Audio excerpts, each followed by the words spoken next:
Bismillahirrahmanirrahim. Assalamualaikum warahmatullahi wabarakatuh. Nama saya Wisnu Rahmansyah, Prodi Manajemen Dakwah, kelas 5A. Setelah di sini saya akan membahas tentang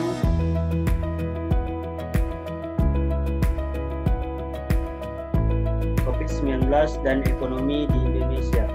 Semenjak COVID-19 ini hadir dan setiap harinya mengalami peningkatan penyebarannya yang sangat pesat di tengah-tengah masyarakat kita, sehingga sangat berdampak bagi negara ini, sehingga terjadi beragam permasalahan yang muncul seperti permasalahan sosial dan ekonomi.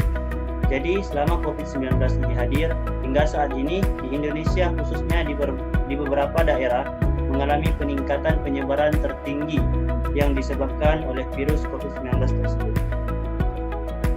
Akibat virus COVID-19 ini membuat pemerintah memberlakukan berbagai kebijakan seperti mengeluarkan himbauan untuk social distancing, work from home bagi para pegawai, memberlakukan pemblokan di setiap daerah, dan sampai membuat rumah sakit khusus bagi yang terpapar virus COVID-19.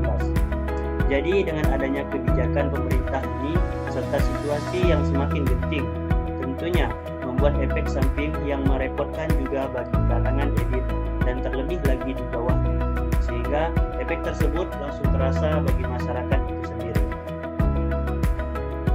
Nah, ketika virus COVID-19 menjadi populer karena dampaknya yang sangat fatal, hal ini membuat tidak berkesinambungan antara unsur-unsur kebudayaan atau masyarakat yang bisa membahayakan kehidupan kelompok sosial atau menghambat terpenuhnya keinginan pokok masyarakat sosial, sehingga menyebabkan kepincangan hubungan sosial itu sendiri.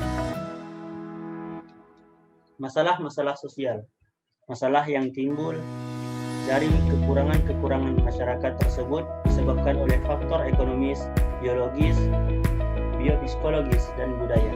Sampai setiap harinya permasalahan sosial ekonomi yang ditimbulkan akibat COVID-19 semakin terlihat begitu nyata di hadapan masyarakat dan menimbulkan beberapa masalah sosial ekonomi yang disebabkan virus COVID-19, di antaranya 1. Kelangkaan barang, 2. Disorganisasi dan disfungsi sosial, yang ketiga tindakan kriminal, yang keempat melemahnya sektor pariwisata, yang kelima angka kemiskinan dan pengangguran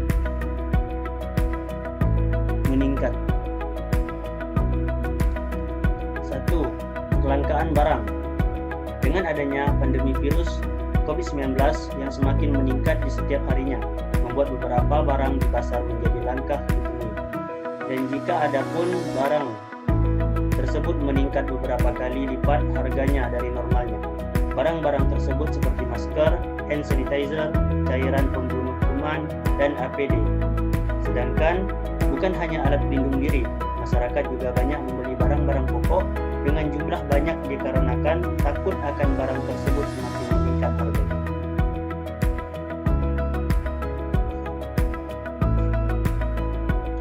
Direktur Eksekutif Institute for Development of Economic and Finance atau disingkat dengan INDEF, Eni Srihartati, mengatakan bahwa perilaku panik buying disebabkan oleh faktor psikologis terjadi akibat informasi yang tidak merata atau menyeluruh yang diterima masyarakat.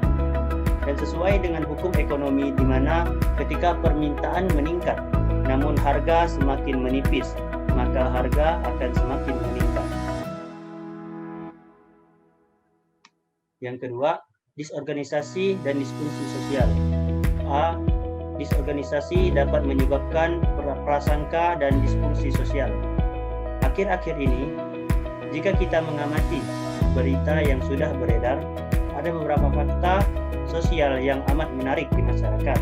Fakta menarik tersebut yaitu adanya prasangka dan diskriminasi terhadap korban COVID-19 yang disebabkan karena ketakutan masyarakat dengan keadaan yang tidak menentu dan kunjung membaik. Terlebih jelas bahwasanya jika masyarakat yang menjaga jarak pada saat beraktivitas, menghindari perkumpulan dan bersalaman dan macam-macamnya. Yang B, Disfungsi sosial membuat rasa takut untuk saling menolong antar masyarakat. Jadi, disfungsi sosial terjadi ketika seseorang tidak mampu menjalankan fungsi sosial yang sesuai dengan status sosial akibat rasa takut akan virus COVID-19. Contoh dari ketakutan masyarakat atau disfungsi dapat kita lihat seperti membatasi jarak dengan orang lain, serta tidak mau menolong orang lain karena khawatir terpapar virus COVID-19. Contoh kasus di Indonesia seperti di daerah Sawangan, Kota Depok, yang mana masyarakat setempat menolak penggunaan pemakaman umum disalahgunakan untuk pemakaman korban COVID-19 pada tanggal 30 Maret 2020. Masyarakat sangat khawatir jika mayat yang dikuburkan menjadi salah satu faktor penyebaran virus tersebut. Padahal jenazah yang sudah diproses dengan baik di rumah sakit dengan menggunakan berbagai pelindung seperti disinfektan dan peti khusus yang mungkin tidak akan menyebabkan tertularnya virus tersebut.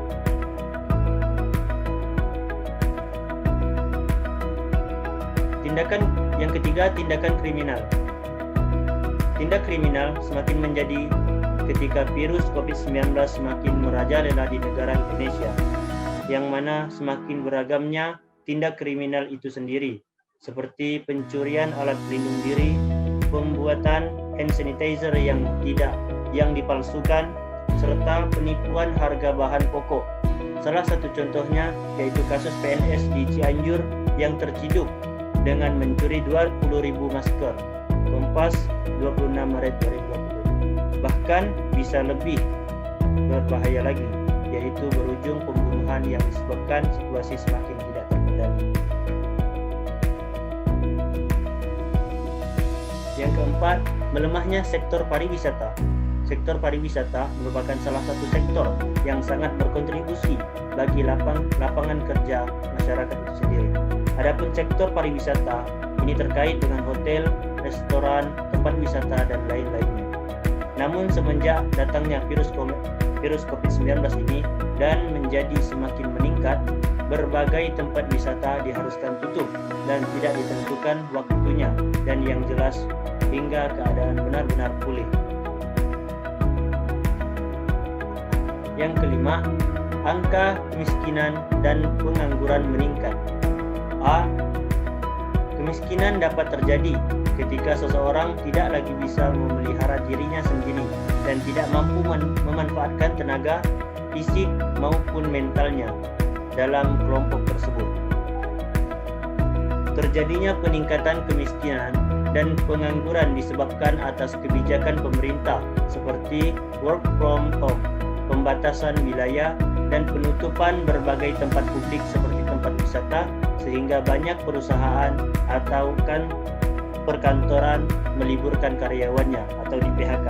Sebagai antisipasi dampak penutupan usaha dalam waktu yang belum ditentukan, maka dapat kita pastikan dengan adanya kebijakan seperti itu dari pemerintah, pengangguran dan kemiskinan semakin berlipat ganda dari data sebelumnya. Jadi pemerintahan membuat terobosan baru untuk mengatasi masalah ekonomi sosial yang dihadapi masyarakat dengan memberikan insentif sebagai stimulus bagi masyarakat. Mungkin hanya ini yang dapat saya sampaikan dan saya paparkan mengenai tentang COVID-19 yang sedang kita rasakan saat ini. Mungkin hanya ini. Wassalamualaikum warahmatullahi wabarakatuh.